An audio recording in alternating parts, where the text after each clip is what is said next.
Hello বন্ধুরা, কেমন আছো সবাই? আশা করি সবাই ভালো আছো, সুস্থ আছো। শ্রীময়ীর আরও একটি নতুন ব্লগে সবাইকে অনেক স্বাগত। আজকের দিনটি ছিল 1 জানুয়ারি, মানে 1 জানুয়ারি। সবাইকে জানাই হ্যাপি নিউ ইয়ার, নতুন বছরের অনেক অনেক শুভেচ্ছা। যদিও আমার ভিডিওটা পোস্ট করতে অনেকটাই দেরি হয়ে গেল, তবু সবাইকে অনেক অনেক শুভেচ্ছা নতুন বছরের। আজ যেহেতু 1 জানুয়ারি, তাই সন্ধেবেলা তিনজনে মিলে বেরিয়ে পড়লাম। প্রথমেই চলে এসেছিলাম আমাদের শিলিগুড়ির ভুটিয়া মার্কেটে।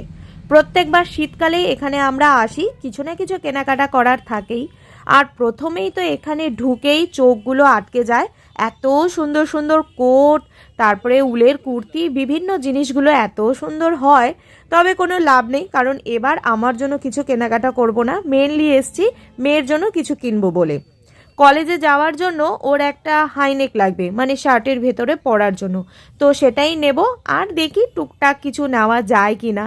আর এই মার্কেটে আসতে না ভীষণ ভালো লাগে, মনে হয় একটা মেলার মতো। চারিদিকে নানান ধরনের শীতের পোশাক, আর বেশ সুন্দর সুন্দর, আর প্রচুর লোকজনেরও ভিড় থাকে, সেই জন্য ভীষণ ভালো লাগে। তো মেয়ে নিচ্ছে তার জন্য একটা হাইনেক, ওর বাবাই মাপটাপ দেখে বুঝে কিনে দেবে আর কি। তো ও একটা কালো পছন্দ করেছিল, শেষমেশ নেওয়া হলো একটা সাদা, কারণ কালো রঙের আমার একটা হাইনেক রয়েছে।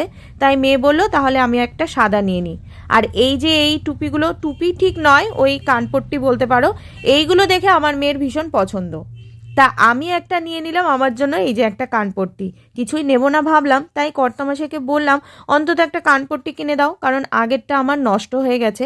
আর শীতকালে, মানে শীতের সময় এই জিনিসটা খুব জরুরি কান ঢাকার জন্য। আর আজ যেহেতু 1 জানুয়ারি, সবাই আজকে মোটামুটি বেরিয়ে পড়েছে ঘুরতে বা কেউ পিকনিকে। তাই দেখতেই পারছো রাস্তাঘাটে প্রচুর ভিড়, প্রচুর জ্যাম, যে রাস্তায় যাচ্ছি সেখানেই জ্যাম। এবার যাচ্ছি আমাদের বাড়িতে, ভাবলাম আজকে 1 জানুয়ারি যাই, সবার সঙ্গে একটু দেখা সাক্ষাৎ করে আসি। আর যাওয়ার আগে নিয়ে নিচ্ছি একটু গরম গরম চপ, আর তার সাথে একটা কেক। 1 জানুয়ারির দিন বাড়িতে ভাবলাম সবাই মিলে একটা কেক কাটা হবে, বেশ ভালোই হবে। আর দেখতেই পারছো বন্ধুরা, এখানেও প্রচুর জ্যাম। আর এইদিকে দেখতে দেখতে আমাদের চপও একেবারে রেডি, গরম গরম চপ একেবারে ভেজে দিল। তবে বাড়ি যেতে যেতে হয়তো একটু ঠান্ডা হয়ে যাবে, যে ঠান্ডা পড়েছে বন্ধুরা। তো চলো এবার চপটা নিয়ে বাড়ির দিকে যাই। তবে ভিড়ে অনেকক্ষণ রাস্তায় দাঁড়াতে হলো, তারপর শেষমেশ চললাম বাড়ির দিকে। আকাশে কি সুন্দর চাঁদটা উঠেছে, ভাবলাম চলো একটু ভিডিওতে নিয়ে নিই। তবে বাড়ি যাওয়ার পথেও, মানে বাড়ির কাছে এসেও দেখছি এখানেও রাস্তায় প্রচুর ভিড়। আর আমাদের বাড়ির সামনে এই বড় মাঠটাই হচ্ছে ক্রিকেট টুর্নামেন্ট, প্রচুর লোকের ভিড়, বেশ ভালো জমজমার জায়গাটা। কয়েক বছর ধরেই এখানে হচ্ছে এই টুর্নামেন্ট। দেখতে দেখতে চলে এলাম বাড়িতে। চলো এবার বাড়িতে গিয়ে দেখি কে কি করছে এই শীতের সন্ধেবেলা। বাবা তো রয়েছে দোকানে, বাড়ির সামনেই বাবার দোকান রয়েছে। আর কে কি করছে চলো দেখি। Happy new year, happy new year, Mithi happy new year. ভালো করে বলো, আরেকবার বলো, আরেকবার বলো। ও সোনা, সোনা। আর এইদিকে মা বসিয়ে দিয়েছে পিঠে। আমরা যেহেতু এসেছি তাই মা চটপট করে পিঠে ভাজছে, সরা পিঠে। বেশ ভালো লাগে কিন্তু এই সরা পিঠে। আর মায়ের হাতের পিঠে কি বলবো, দেখো কি সুন্দর ফুলেছে, একদম টোপা টোপা। চা দিয়ে এই পিঠে খেতে আমার তো বেশ ভালো লাগে, আবার আমার মেয়ে গুড় দিয়ে খেতেও ভালোবাসে। বাইরে থেকে এত ঠান্ডায় এসছি, চায়ের সাথে এরকম গরম গরম পিঠে হলে তো কোনো কথাই নেই। তাই আসা মাত্রই বসে পড়লাম, চা পিঠে চপ, তার সাথে সবাই মিলে একসাথে গল্প আড্ডা। ভাবলাম আগে খাওয়াটা খেয়ে নিই, তারপরে না হয় কেক কাটা হবে। আর এইদিকে চা খেতে খেতে সবাই মিলে আলোচনা করা হচ্ছে। আলোচনার বিষয়বস্তু হচ্ছে কোথাও আমরা বেড়াতে যাই চলো, বিশেষ করে আমার মেয়ে বলছে সবাই বেড়াতে যাচ্ছে, চলো আমরাও কোথাও বেড়াতে যাই। তো সেই নিয়ে আলোচনা হচ্ছে যে কোথায় যাওয়া যায়, কে কে যাবে, এই আর কি। তা চা খেতে খেতে এরকম ঘুরতে যাওয়ার প্ল্যানটা করলে মন্দ হয় না। আমারও খুব ইচ্ছে করছে যে সবাই মিলে চলো যাই কোথাও বেরিয়ে আসি। আর এই মরশুমটাই এইরকম, তাই না? আর সবাই মিলে এক জায়গায় বেড়াতে যাওয়ার মজাটাই আলাদা। তো দেখি শেষমেশ কি হয়। চলো এবার আমাদের খাওয়া দাওয়া কমপ্লিট, এবার হবে আমাদের কেক কাটা। আর আমাদের মিঠি রানী তো অনেকক্ষণ ধরে রেডি হয়ে বসে রয়েছে, কখন সে কেকটা কাটবে। যেই না এসে বলেছি যে মিঠি আজকে আমরা সবাই মিলে কেক কাটবো, হ্যাপি নিউ ইয়ারের কেক, সেই থেকে বেজায় খুশি। আর অপেক্ষা করে রয়েছে কখন তাকে দিয়ে কেক কাটানো হবে। মোমবাতি জ্বালাও।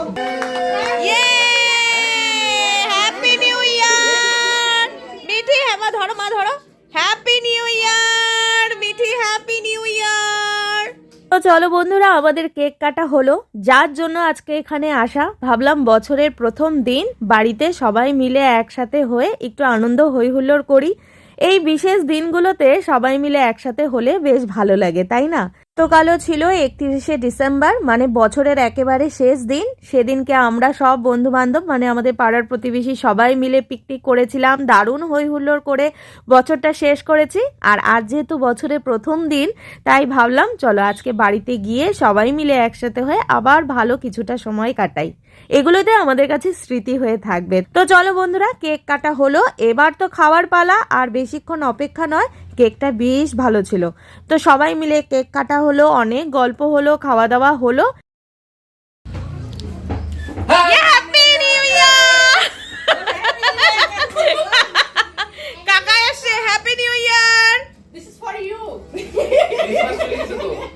আর এই হচ্ছে আমার ভাই, কাকাতো ভাই। ও আসাতে আরো একটু হই হুল্লোড় হলো, আনন্দ হলো। এই মজাগুলোর জন্যই তো একসাথে হওয়া। তো চলো, সবার সঙ্গে দেখা সাক্ষাৎ হলো। এবার আমরা চলে এসেছি কিন্তু বাড়িতে। এত ঠান্ডা পড়েছে। আর এই যে আজকে যে কানপট্টিটা কিনেছি, ওটা আজকে ভীষণ কাজে লেগেছে। ওটা একেবারে কানে দিয়েই এলাম। চলো বন্ধুরা, তাহলে আজকে ব্লগটা এখানেই শেষ করছি। কেমন লাগলো কমেন্টে অবশ্যই জানিও। ভালো লাগলে লাইক করে পাশে থেকো, চ্যানেলটাকে সাবস্ক্রাইব করে দিও। দেখা হবে আবার আরেকটি নতুন ব্লগ নিয়ে। আজকের মতো টাটা, সবাই ভালো থেকো, সুস্থ থেকো।